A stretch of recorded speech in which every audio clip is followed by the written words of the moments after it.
Hi everyone, welcome back to the channel. So friend, इस video में हम समझेंगे हाउ टू सॉल्व पोएट्री। अगर हम बात करें सीजी टेट या शिक्षक भर्ती वर्ग 2 सीजी टेट पेपर 2 के एग्ज़ाम का, तो वहाँ पे पोएट्री पूछा जाता है और ये पेशे से थोड़ा अलग होता है। तो इस वीडियो में हम समझने वाले हैं कि इसको सॉल्व कैसे करना है। दो पार्ट में समझेंगे। इसमें हम समझेंगे कि होता क्या है और कैसे सॉल्व करना है। इसका दूसरा पार्ट आएगा जिसमें हम समझेंगे कि फिगर ऑफ स्पीच को कैसे आइडेंटिफाई करना है, क्योंकि पोएट्री जब पूछा जाता है तो उसमें फिगर ऑफ स्पीच भी पूछे जाते हैं, एक दो क्वेश्चन। ठीक है, चलिए समझते हैं। पहले पोइट्री वर्सेस प्रोस, अंतर को पहले आपको समझना है। Poetry is different from normal paragraphs. जो नॉर्मल पैराग्राफ्स होते हैं, पैसेज होते हैं, उससे ये अलग होता है। अगर हम बात करें प्रोस का, जिसे पैसेज कहते हैं, straight forward, logical, easy to understand, सीधा होता है और तर्क संगत होता है। इसमें बात को सीधे तरीके से कहा जाता है, यह सीधी बात होती है, जैसे अखबार की खबर, इसमें दिमाग लगता है। ठीक है, पोइट्री जिसे पोयम कहते हैं, uses emotion, rhythm and hidden meanings, भाव, लय और छुपे हुए अर्थ होते हैं।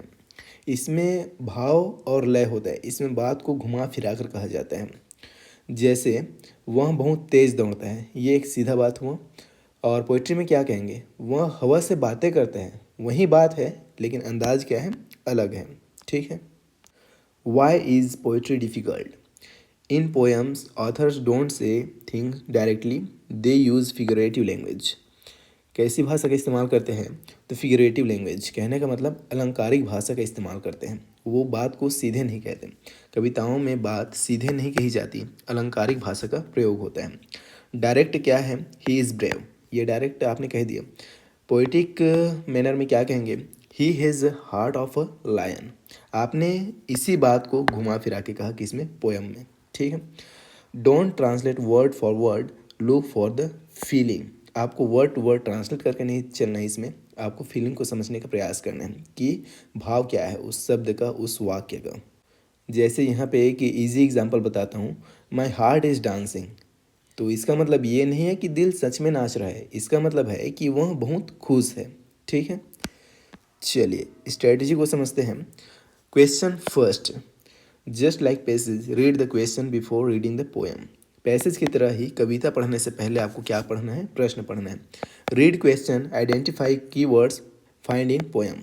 आपको क्वेश्चन को पढ़ के कीवर्ड को आइडेंटिफाई कर लेना है, फिर उन कीवर्ड्स को कहाँ ढूंढना है? पोएम में ढूंढना है। इससे आपको पता चलेगा कि कविता में क्या ढूंढना है। ठीक है, इससे आपका टाइम भी बचेगा।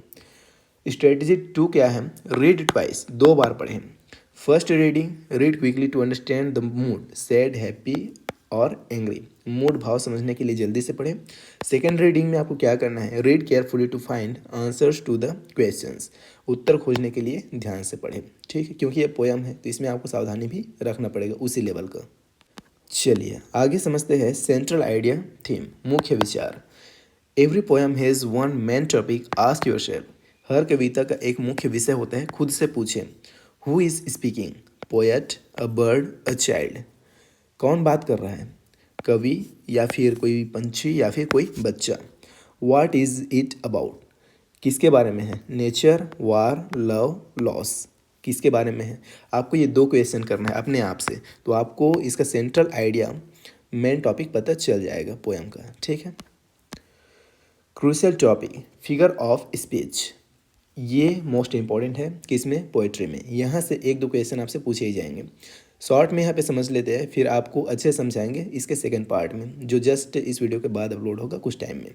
हो सकता है इस वीडियो को आप लेट में देख रहे हैं तो वो अपलोड हो चुका होगा, तो यहाँ ऊपर आई बटन में दिख रहे लिंक पे क्लिक करके आप उस वीडियो को देख सकते हैं। 1-2 questions are always asked on this. इस पर एक दो प्रश्न हमेशा पूछे जाते हैं, जैसे simile, metaphor, personification, alliteration. Simile क्या होता है? उपमा अलंकार होता है। मेटाफर क्या है? रूपक अलंकार। पर्सोनिफिकेशन क्या है? तो मानवीकरण। अलिटरेशन क्या है? तो अनुप्रास। चलिए समझते हैं सिमिली, उपमा अलंकार।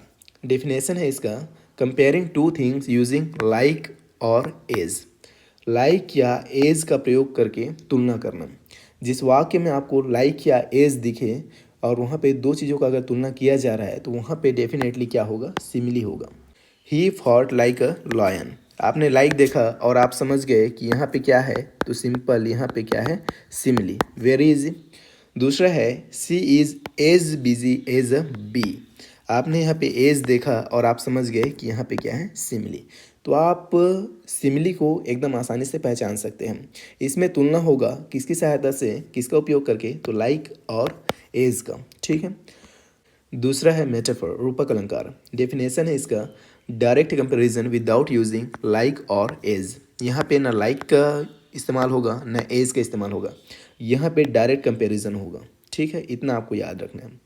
जहाँ पे बिना लाइक एज के सीधी तुलना हो वहाँ पे क्या होगा, तो वहाँ पे होगा मेटाफर। जैसे he is a lion not like a lion. सीधा सीधा बोला जा रहा है कि वह एक शेर है। ठीक है, तुलना तो किया जा रहा है किससे, शेर से, लेकिन बिना लाइक के और बिना एज के सीधा सीधा उसको शेर बताया जा रहा है। ही इज़ अ लॉयन, वह शेर है, तो क्या होगा, मेटाफर होगा। Life is a roller coaster. यहाँ पे लाइफ को क्या बताया गया है, रोलर कोस्टर बताया गया है, लेकिन बिना लाइक के बिना एज के। तो दोनों वाक्यों में क्या होगा, दोनों वाक्यों में होगा मेटाफर। आसानी से आप पहचान सकते हैं इसको, वेरी इजी। क्लियर है।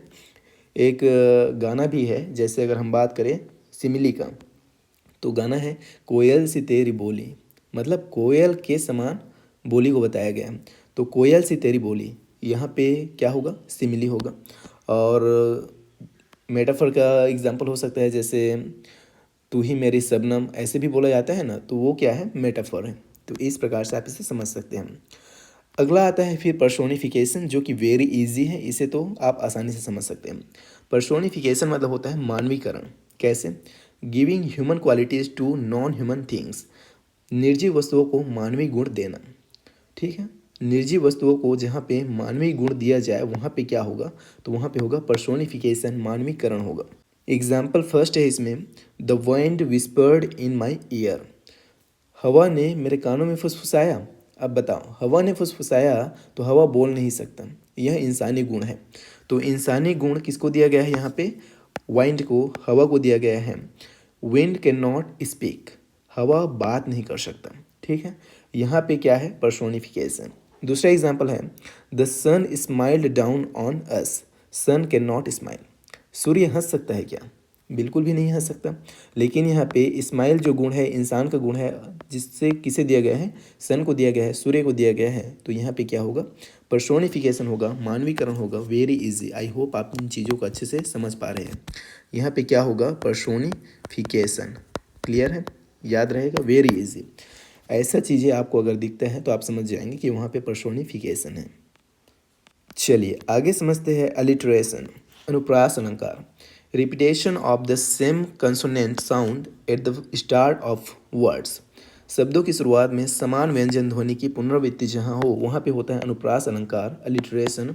इतना तो आप सबको पता ही है, इंग्लिश में ना सही लेकिन हिंदी में तो आप जानते ही है। जहाँ पे शब्द की शुरुआत वाले अल्फ़ाबेट का, वर्ण का बार बार रिपीटेशन होता है, पुनरावृत्ति होता है, वहाँ पे क्या होता है, अनुप्रास अलंकार। ये आप सभी लोग जानते हैं। बस आपको क्या जानना है, अनुप्रास को इंग्लिश में कहते हैं अलिटरेशन। तो आप इसे आसानी से सॉल्व कर लेंगे। एग्जाम्पल है, शी सेल्स, सी सेल्स। यहाँ पे आपको क्या देखना है, look for the first letter sound, first letter का साउंड देखना है। तो तीनों में क्या आया, सी सेल्स, सी सेल्स। यहाँ पे रिपीटेशन किसका हो रहा है, शी का। ठीक है, उसके बाद बेची बॉट बटर, यहाँ पे बी बी बी, इसका क्या है, रिपीटेशन हो रहा है। तो ये इन दोनों में क्या होगा, इन दोनों में होगा अलिटरेशन। क्लियर है। इसमें कौन सा फिगर ऑफ स्पीच है, तो अलिटरेशन। वेरी इजी, आप इसे आसानी से बता सकते हैं। तो इस तरीके से आपको सॉल्व करना है। चलिए आगे समझते हैं, राइम स्कीम, तुकबंदी। कभी कभी इसे भी पूछा जाता है, the pattern of sound at the end of lines. पंक्तियों के अंत में ध्वनियों का पैटर्न आपको देखना है। How to find, assign a letter A B C, आपको एक लेटर असाइन करते चलना है। The last sound of each line, सभी लाइन के लास्ट साउंड को। जैसे राइम स्कीम एग्जाम्पल, यहाँ पे देखिए, ट्विंकल ट्विंकल लिटिल स्टार, आपने इसे ए असाइन किया। How I wonder what you are, यहाँ पे सेम सेम है, तो यहाँ पे आपने ए असाइन किया। Up above the world so high, यहाँ पे दूसरा साउंड है तो आपने इसे बी असाइन किया। Like a diamond in the sky, तो इसका तीसरे वाले लाइन का और चौथे लाइन का जो साउंड है वो सेम है, तो आपने इन दोनों को बी असाइन किया। और इन दोनों का साउंड सेम था तो इसे आपने ए असाइन किया। तो यहाँ पे स्कीम क्या बनता है, तो यहाँ पे स्कीम बनता है ए ए बी बी। क्लियर है। तो ये होता है राइम स्कीम, इसे आप बेहद इजीली बता सकते हैं। आर्काइक ओल्ड वर्ड्स, पुराने शब्द जिसका इस्तेमाल किया जाता है किसमें, पोएम में। Poems often use old English words, don't get confused. कविताएं अक्सर पुरानी अंग्रेजी शब्दों का इस्तेमाल करती है, उपयोग करती हैं, तो आपको कन्फ्यूज नहीं होना है। जैसे दी दाऊ, इसका मतलब क्या है, यू। दाई दाइन, योर योर्स, इसका मतलब। हैथ मतलब हैस, और ये जो DOST लिखा है इसका मतलब होगा डू। तो इन सबको आपको याद रखना है, इसमें बिल्कुल भी आपको कंफ्यूज नहीं होना है। चलिए आगे समझते हैं आइडेंटिफाइंग टोन, स्वर लहजा पहचानना है आपको। How does the poet sound, check the adjectives, कवि कैसा महसूस कर रहा है, विशेषणों की जांच करें, आपको विशेषणों को देखना है। अगर हैप्पी है तो इन शब्दों का इस्तेमाल होगा, जॉय, ब्राइट, गाय। सैड है तो इन शब्दों का इस्तेमाल होगा, ग्लूम, डार्क, वीप। और अगर नेचर है तो इसका इस्तेमाल होगा, ग्रीन, ब्रीज, स्काई। इन शब्दों को आपको ढूंढना है, इसके आधार पर आपको कवि का जो स्वर है, लहजा है, जो टोन है, उसे आपको पहचानना है। फिर आपको समझना है इमेजरी, दृश्य चित्रण। Poets use words to create pictures in your mind. कवि आपके दिमाग में चित्र बनाने के लिए शब्दों का उपयोग करते हैं। Visual imagery describes colours, shapes and light. Example है golden daffodils dancing in the breeze. एक अभ्यास पोयम है यहाँ पे, practice stanza. The woods are lovely dark and deep, but I have promise to keep and miles to go before I sleep and miles to go before I sleep. Robert Frost के द्वारा लिखा गया ये एक poem है। देखो कविता क्या है, the woods are lovely dark and deep, और यहाँ पे बात किसका चल रहा है, miles to go before I sleep.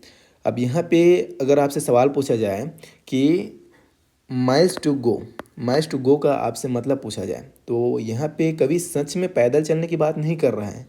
सोने से पहले मीलों चलना, माइल्स टू गो मतलब मौत से पहले बहुत सारी जिम्मेदारियाँ पूरी करना है। ठीक है, चलिए आगे बढ़ते हैं। राइम स्कीम अगर इसमें पूछा जाए आपसे, तो राइम स्कीम आप आसानी से बता सकते हैं। आपने यहाँ पे डीप बोला तो आप इसे ए दीजिए, कीप बोला तो ए दीजिए, स्लीप बोला तो ए दीजिए, स्लीप बोला तो ए दीजिए।